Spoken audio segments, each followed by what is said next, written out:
हमें एक 15 पे कॉल मौसूल होती है एक ख़ातून की। तो उन्होंने एक इन ड्राइव करियर पे अपना कुछ सामान जिसकी मालियत तकरीबन 4 लाख रुपए होगी वो डेस्टिनेशन पे भिजवाने के लिए राइड बुक की। वो स्पेसिफ़िक टाइम जिसमें पहुंच जानी चाहिए थी डेस्टिनेशन पे जब नहीं पहुंची तो उनको तशवीश हुई। उन्होंने जो है वो उस राइडर के नंबर पे कॉल की, नंबर बंद था।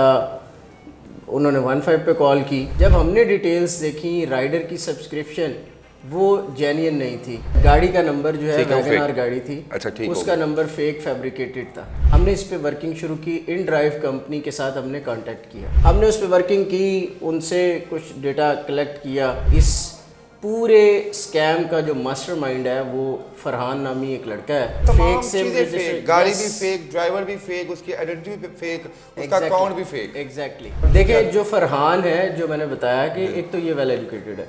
जो फरहान है जब वो करीम में था तो जिन राइडर्स के अकाउंट ब्लॉक हो जाते थे वो उनसे किसी से 1000, 1500, 2000, 5000 रुपए लेके उनके अकाउंट रिस्टोर करता। जी अस्सलाम वालेकुम नाज़रीन, मैं हूं आपका मेज़बान इर्तज़ा भट्ट। नाज़रीन, ये कहा जाता है अगर गुनाह करने के 100 तरीके हैं तो पकड़े जाने के 101 तरीके हैं। हमारे साथ दबंग ऑफिसर तैमूर साहब मौजूद हैं।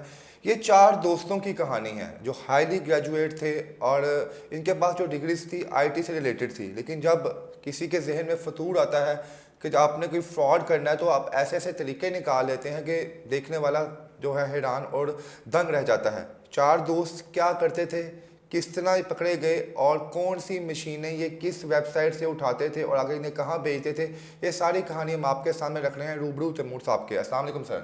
वालेकुम अस्सलाम सर, कैसे हैं आप? अल्लाह के करम, आप ठीक हैं? अल्हम्दुलिल्लाह। सर, यहाँ पे मैं आया हूँ तो मुझे अंदाज़ा हुआ कि हम लोग तो पता नहीं किसी दूसरी दुनिया में रह रहे हैं। ऐसे ऐसे फ्रॉड सामने आ रहे हैं देखने के लिए कि हमारा दिमाग जो है वो भी हैरान रह गया। ये 4 दोस्तों की कहानी है। सर, ये दोस्त करते क्या थे, किस तरह FIR आपके सामने आई और किस तरह आपने पूरे ग्रुप को जो है वो ट्रेस आउट किया?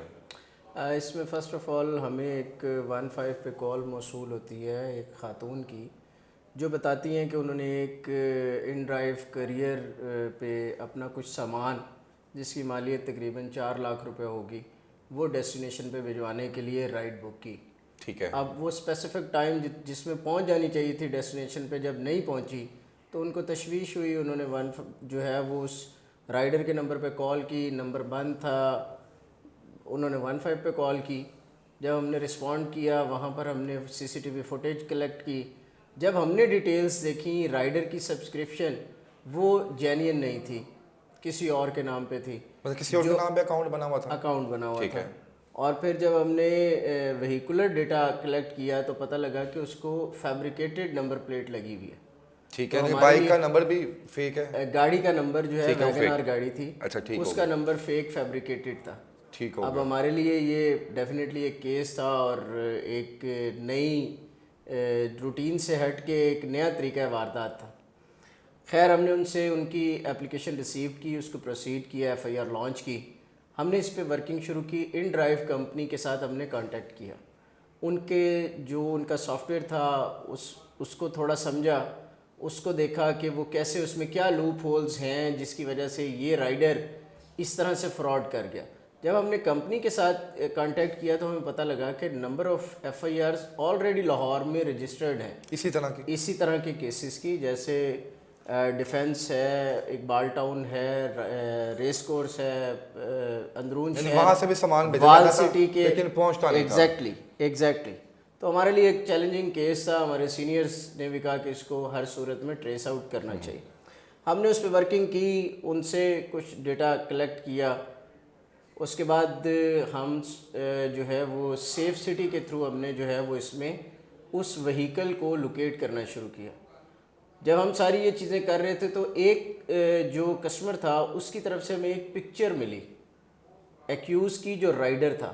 ठीक है, उसकी पिक्चर मिली? उसकी पिक्चर मिली। ठीक है। हम उसको लोकेट करते करते जहाँ पर वो गाड़ी डंप होती थी हम उस एरिया में पहुँचे, वहाँ फुट इंटेलिजेंस पे काम किया। मेरे बड़े अच्छे ऑफिसर हैं, चौकी इंचार्ज FC कॉलेज हैं, राशिद साहब। ठीक है। बड़े कॉम्पिटेंट हैं और बड़े ऑनेस्ट ऑफिसर हैं। उनकी सरबराही में ये टीम, हम एक करैक्टर तक पहुंच गए। बस वो एक तस्वीर जो आपके पास आई, आप उसको ट्रेस करते करते हम एक करैक्टर, एक मुलजिम तक पहुंचे। जब हमने उसको लिफ्ट किया तो हमें पता लगा कि इस पूरे स्कैम का जो मास्टरमाइंड है वो फरहान नामी एक लड़का है जो आईटी ग्रेजुएट है। इससे पहले आपको पता है कि क्रीम सर्विस राइडर की क्रीम सर्विस होती थी जो जी जी रिसेंटली पाकिस्तान से अपनी सर्विसेज क्विट खत्म करके कर यहाँ दिया से बिल्कुल। जा चुकी है। तो ये वो लड़का जो उनकी जो मेन सॉफ्टवेयर था, जो करीम उनका का। डेटाबेस थी करीम की, ठीक है। उसको ये लड़का ऑपरेट करता था। तो वहाँ से इसके पास वहाँ का डेटा भी था और इसी तरह ये फेक अकाउंट बना के और वर्चुअल रिकॉर्ड सिस्टम से व्हीकल्स का डेटा उठाता था। मतलब एक फेक तमाम सिम चीजें फेक, गाड़ी भी यस फेक, ड्राइवर भी फेक, उसकी आइडेंटिटी भी फेक, उसका अकाउंट भी फेक। एग्जैक्टली। और फिर ये राइड बुक करते थे। आपको पता है इन ड्राइव कोरियर पे दो तरह की राइड होती है। जैसे डिफेंस की एक राइड में कॉफ़ी मशीन थी जो 1.5 मिलियन 15 लाख रुपए मालियत की थी। ठीक है। तो इसी तरह ये फिर वो सामान जो इकट्ठा करते थे उसको सेल आउट करके अपनी जो इन्होंने परसेंटेज रखी हुई थी फिर इक्वली डिस्ट्रीब्यूट करते थे। अच्छा सर, ये आपने जब इनको गिरफ्तार किया पूरे ग्रुप को, तो आपने इन्वेस्टिगेट किया होगा, ये आइडिया इनके जहन से कैसे आया था? कोई मूवी देखी थी इन्होंने? देखिए जो फरहान है, जो मैंने बताया कि एक तो ये वेल एजुकेटेड है। जो फरहान है जब वो करीम में था तो जिन राइडर्स के अकाउंट ब्लॉक हो जाते थे वो उनसे किसी से 1000, 1500, 2000, 5000 रुपये लेके उनके अकाउंट रिस्टोर करता था। ये नेगेटिव वाइब्स उसको वहीं से आई कि मैं ये छोटे छोटे पैसे कमा रहा हूँ, क्यों ना मैं एक बड़ा हाथ मारूँ और बड़े पैसे कमाऊँ। इसी तरह उसने अपने बाकी रिमेनिंग मेंबर्स को अपने साथ मिलाया और ये स्कैम शुरू कर दिया। सर कितने सालों से ये लोग कर रहे थे या कितने महीनों से कर रहे थे? देखिए इनको अभी रिसेंटली 3 मंथ्स हुए हैं। 3 मंथ्स में इन्होंने ऑलमोस्ट 9 से 10 केसेस ऐसे अभी तक सामने आए हैं जो इन्होंने ये वारदातें की। और रिकवरी कितनी हो चुकी है अब तक इनसे? इनिशली अभी तक हम तकरीबन को 7 मिलियन के करीब जो है वो 70 लाख के करीब हम सामान रिकवर कर चुके हैं। जो ऑलरेडी जो केसेस रजिस्टर्ड है उसकी केस प्रॉपर्टी। सर ये चारों जो थे राइडर ही थे बेसिकली, या इनका कोई और भी था ज़राया आमदनी, कुछ और भी काम करते थे? बेसिकली 3 राइडर्स थे और ठीक है। फरहान इनका मास्टरमाइंड था। वो मतलब 3 राइडर्स थे और एक फरहान उनका मास्टरमाइंड था। सर उसके बाद जब आपने इस गैंग को रिकवर किया तो जो बाकी लोग थे उनका क्या रद्द-ए-अमल था? क्या उन्होंने एक्सेप्ट किया कि हम लोग दोस्त हैं, आपस में मिलकर काम कर रहे हैं? देखिए सर इसमें ये सारा काम है टेक्निकली। ठीक है। तो जब आप चीज़ें टेक्निकली एक्यूज़ के सामने रख देते हैं, उनकी सीसीटीवी फुटेज, उनका कॉल रिकॉर्ड, बाकी जो टेक्निकल हमारे पास डेटा होता है, फिर रिफ्यूज़ करने का तो मकसद ही नहीं रहता। सर ये केस, इस तरह के हज़ारों केस आपने देखे होंगे, लेकिन ये जो डिजिटल केस पहली दफ़ा आपके सामने आया है, तो क्या समझते हैं जो नई नस्ल है नौजवान वो कितनी शार्प हो चुकी है? क्या पहले ज़माने में चोर डकैत या किसी को मार दिए केसेस आते थे, अब ये केस आपके सामने आए, इस तरह के और भी केसेस आए, कॉम्प्लिकेटेड केसेस आएंगे, तो क्या समझते हैं नौजवानों का ब्रेन वॉश कौन कर रहा है? कौन सी ऐसी चीज़ें हैं जिनकी सर देखिए मुतासिर एक होकर तो काम कर रहे हैं? फैमिली बैकग्राउंड बड़ा मीन करता है और दूसरा तालीम अगर मुस्बत तरीके से इस्तेमाल की जाए तो आप कोई अच्छी इन्वेंशंस करते हैं, और अगर आप उसी का मनफी इस्तेमाल करें तो फिर आप किसी क्राइम में इन्वॉल्व हो जाते हैं। ये तो कुदरत का निज़ाम है और अज़ल से चलता आ रहा है। क्या समझते हैं अगर ये चारों नौजवानों ने अपना दिमाग किसी पॉजिटिव जगह पे लगाया होता तो इस वक्त कामयाब होते? क्योंकि जिस तरह इन्होंने क्रिएट किया, इस तरह की थीफ जो उन्होंने काम किया, तो क्या समझते हैं इस पर आप? डेफिनेटली देखें ये अपनी एक ड्राइव सर्विस भी बना सकते थे अगर इसी तरह का पॉजिटिव माइंड अप्लाई करके ये चलते तो कंपनी की जानिब से कुछ कहा गया? वो जो क्लेम्स थे, जो कंपनी का नाम बदनाम हो रहा था, उन्होंने कुछ कहा? आपको रिकवरी किया उन्होंने कुछ? देखें कंपनी तो ऑलरेडी पुलिस डिपार्टमेंट की बहुत ज़्यादा को अप्रिशिएट कर रही है, चूँकि उनका ये एक स्कैम, देखें ये उनकी गुडविल भी डैमेज हो रही थी, उनका बिजनेस भी डाउन हो रहा था। अगर उनके कस्टमर्स उन पर एतमाद ही नहीं करेंगे, उनको अपनी राइड सिक्योर्ड ही नहीं मिलेगी, तो फिर डेफिनेटली उनका बिज़नेस लॉस होगा। तो कंपनी तो ऑलरेडी जो है वो पुलिस को बहुत अप्रिशिएट कर रही है। और अगर आप मेरे पीछे देखें तो एक बुके पड़ा है, बिल्कुल सर, ये उनके कंपनी हेड जो है वो मुझे दे के गए। Very big. सर आखिर में नौजवानों के नाम क्या पैगाम देंगे, और बस ये बता दें कि कितने परसेंट जो क्राइम्स आपके पास आते हैं उसमें नौजवानों का नाम कितना होता है, और एज वाइज क्या इसका रेशो क्या आ रही है आजकल?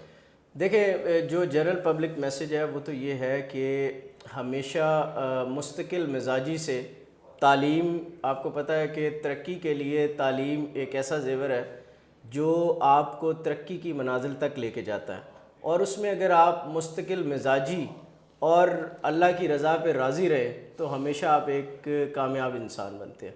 और जिससे एक फ़र्द जो है वो अफराद से माशरा है, फ़र्द मिल के एक माशरा बनाते हैं। जब आप मुस्बत काम करते हैं तो वो पूरी कौम के लिए जो है वो बाइस फ़ख्र होता है। जी नाज़रीन, तैमूर साहब की कहानी आपने सुनी और बताया कि किस तरह नौजवान अपने पॉजिटिव वाइब्स को नेगेटिव वाइब्स में तब्दील करते हैं। अगर यही काम उन्होंने पॉजिटिव तरीके से किया होता तो क्या पता इस वक्त अपनी कोई ये जो है रनिंग ऐप चला रहे होते जिसमें वो पिक एंड ड्रॉप और बाकी तमाम ऑप्शन दे रहे होते। पर अफसोस की बात यह है कि उन्होंने अपने उस जहन को, अपने उस टैलेंट को नेगेटिव काम में लगाया और इस वक्त वो चारों नौजवान जो हैं वो पुलिस की हिरासत में हैं और अपनी बकिया ज़िंदगी जितनी भी है उस कानून के मुताबिक, सज़ा के मुताबिक वो हवालात में गुजारेंगे। खुदारा अगर आपके पास कोई जहन है, आपके पास कोई नॉलेज है तो उसे आप पॉजिटिव वे में लगाएं। क्या पता वो पॉजिटिव वे वो आपका मुल्क में आपकी पहचान बना दे। इसके साथ ही मुझे इजाज़त दें। अल्लाह हाफिज़।